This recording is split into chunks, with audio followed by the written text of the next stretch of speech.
Halo YouTubers, ada 3 tantangan terbesar yang akan dilalui dan akan dihadapi oleh konten kreator di YouTube. Ketiganya ini mempunyai levelnya masing-masing. Kita nggak bisa menghadapi tantangan ketiga kalau yang pertama aja belum lolos. Tapi sebelum itu, kita simak dulu yang ini.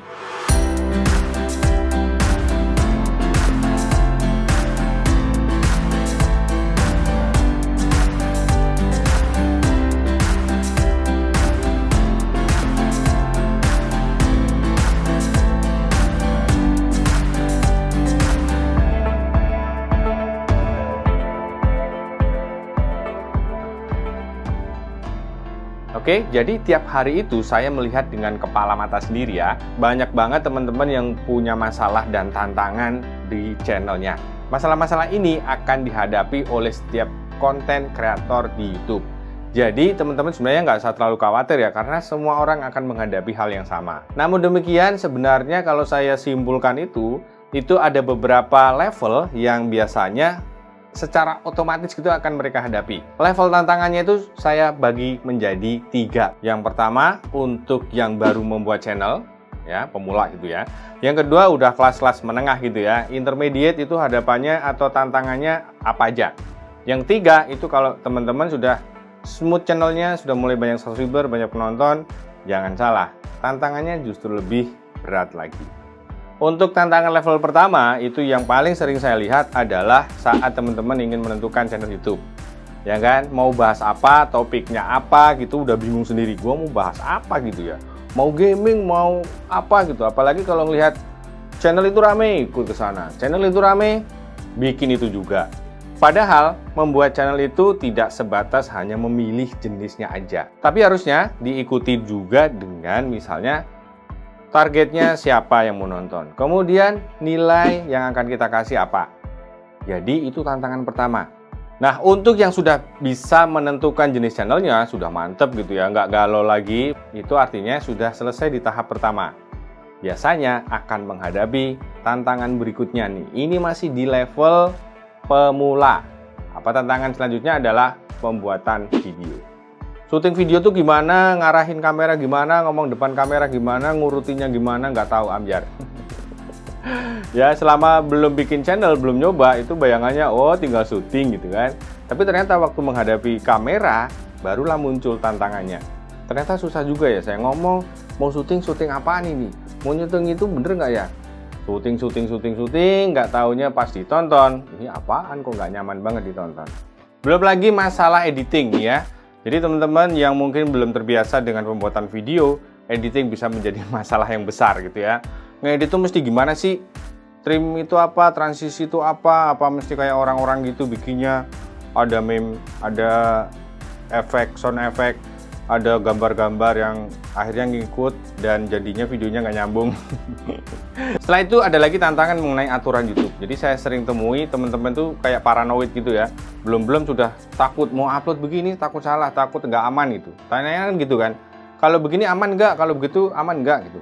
Nah untuk itu teman-teman kayaknya harus meluangkan waktu untuk baca-baca lah. Saya sendiri udah sering banyak banget ya bahas mengenai aturan ini. Di peraturan YouTube seperti apa itu nanti teman-teman bisa lihat. Mau nggak mau harus pelajari itu, pahami. Biar nanti kalau bikin konten itu sudah ada pengetahuan lah. Maksudnya rambu-rambunya apa aja. Jadi jangan minta dicekokin terus gitu ya, disuapin terus. Kalau gini aman nggak? Aman. Kalau gini jadi akhirnya nggak bikin konten karena nggak paham-paham, pengennya langsung dikasih tahu ini. Padahal, ini ya saya kasih tahu ya. Kita yang di luar YouTube itu nggak tahu proses di dalam sana itu gimana untuk menentukan, mendeteksi itu aman atau enggak. Jadi orang lain selain dari YouTube itu nggak akan bisa ngasih jawaban yang pasti. Ngasih kisi-kisinya paling banter. Jadi teman-teman sendiri harus mengupgrade pengetahuannya, aturan di YouTube itu seperti apa. Apalagi kalau memang niatnya untuk monetisasi, untuk monet gitu ya harus paham. Jangan pengennya rame kayak channel itu, tapi ujung-ujungnya nggak dapat apa-apa karena saat pengajuan ditolak. Karena nggak dipikirin sebelumnya. Itu tantangan yang pertama. Level 2, apa tantangannya? Tenang aja, masih ada. Dan itu harus dilalui ya. Jadi gini, udah bisa upload video? Belum. Pertama, sudah tahu niche-nya mau bahas apa, manfaatnya juga sudah jelas mau ngasih apa ke penonton. Nah, selanjutnya teman-teman akan menghadapi tantangan di level selanjutnya, yaitu kalau teman-teman sudah bisa mulai upload, sudah bisa mulai rutin bikin videonya, sudah mulai ada view, sudah mulai ada subscriber gitu ya. Tantangan selanjutnya adalah mengembangkannya. Mengembangkannya itu gimana sih situasi, harus paham dulu ya. Situasi channel saya gimana nih? Kondisinya, tayangannya, impresinya sudah bagus belum? Thumbnail-thumbnailnya senilainya sudah bagus belum? Kemudian rata-rata durasi tontonnya, video yang sudah kita buat apakah sudah disimak penonton atau belum? Belum. Sudah atau belum? Nah, kalau itu sudah bisa teman-teman lihat, sudah bisa teman-teman pahami, itu berarti kamu sudah bisa untuk melihat sejauh mana kita sudah menggerakkan channel kita. Menggerakkan ya, karena channelnya memang harus bergerak. Kondisinya seperti apa, kita harus bisa menganalisa itu. Dan yang paling penting, strateginya. Paling nggak beradaptasi gitu ya. Wah, ini situasinya kayak gini nih. Jadi saya harus gimana? Itu harus ngerti ya. Langkah-langkah apa yang teman-teman ambil nanti itu yang akan menentukan kinerja video kita selanjutnya.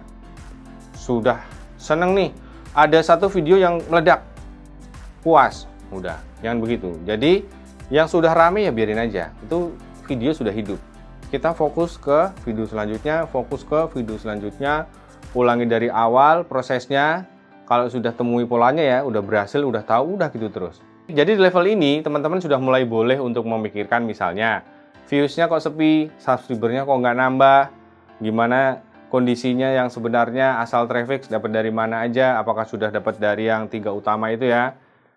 Telusuran misalnya rekomendasi fitur jelajah itu udah mulai masuk belum, kalau belum apa yang terjadi. Nah, itu di kelas tinju kali, di level menengah. Jadi biasanya itu yang terjadi sudah nanyain tantangan level kedua, views gua mana, subscriber gua mana. Sedangkan di level 1 aja belum kelar urusannya. Emang lu bikin channel apa? Ini lagi nyoba ini. Lagi nyoba ternyata. Oke, level 1 beresin, masuk level 2. Level 2 situasinya seperti itu, apakah mulai bisa diatasi tantangannya? Kalau sudah, itu biasanya channel sudah mulai grafiknya naik begini. Tanda-tanda kalau level 2 kita sudah dimulai, grafiknya bukan asal-asalan gini lagi. Tapi biasanya gini, seret gitu kan. Views nambah, bosan nambah, subscriber nambah, dan seterusnya, dan seterusnya. Kalau kondisinya seperti itu, teman-teman sudah di jalan yang benar, tinggal nanti maintain dan bikin inovasi. Nah, level ketiga ini yang saya pikirkan kalau di level ini adalah gimana saatnya teman-teman mau memikirkan namanya penghasilan. Baru level 1, bikin channel, di kepalanya udah masalah monet-monet mulu. Ya kan, tantangannya beda. Tenang bro, nanti akan melalui proses itu. Kalau di tantangan level 3 ini, teman-teman sudah mulai bisa melihat channel gua no problem, sudah oke, saatnya saya mau menuntut penghasilan. Boleh. Mau dapat dari AdSense, mau lihat dari salesnya, jualan misalnya ya, atau lihat dari endorsan itu misalnya, bisa aja. Jadi di level ini teman-teman akan menghadapi pertama masalah burnout. Burnout itu kita sudah kayaknya sudah mentok banget, sudah bosen banget. Ya, mungkin bosennya karena kok kayaknya sudah jalan di tempat gitu ya. Nah, itu tanda-tanda yang sebenarnya kita harus inovasi, harus punya ide baru, harus punya sesuatu yang segar, biar subscriber, penonton setia kita itu mulai bergairah lagi. Bergairah ya, beneran. Setelah itu baru nanti kita coba untuk sambil memaksimalkan apa yang kita harapkan dari sisi pendapatan. AdSense ya mungkin karena AdSense nggak bisa kita kontrol ya. Ada masalah macam-macam di AdSense yang akan menghasilkan berapa uang kita. Kita cuma bisa pasrah kalau untuk iklan. Walaupun kita sudah dimonet, masalah iklan nongol atau enggak itu ya keputusan ada di tangan pemegang iklan sama pemasang iklan sama YouTube sendiri. Nah, untuk itu teman-teman bisa mulai juga mikir untuk pendapatan di luar AdSense.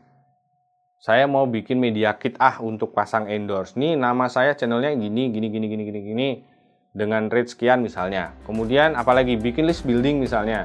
Saya mau bikin database untuk teman-teman atau subscriber saya lah. Nanti saya kasih gimmick, giveaway atau merchandise lah apa ya. Nah, nanti bisa coba jualan misalnya lewat situ.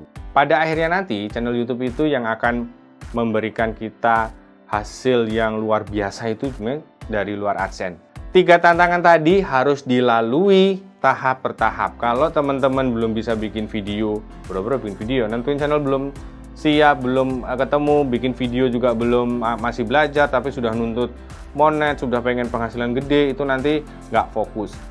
Jadi malah nanti tantangan yang sini dilewatin, ngurusin yang ini nggak akan bisa. Masalahnya ada di kualitas video. Teman-teman sudah bingung masalah strateginya. Wah, ini harus gini-gini, entar dulu. Di sini beresin dulu. Setiap bagiannya teman-teman selesaikan dulu. Baru nanti YouTube-nya, channelnya bisa berhasil. Sekian dari Dentisi, semoga bermanfaat. Sampai ketemu lagi.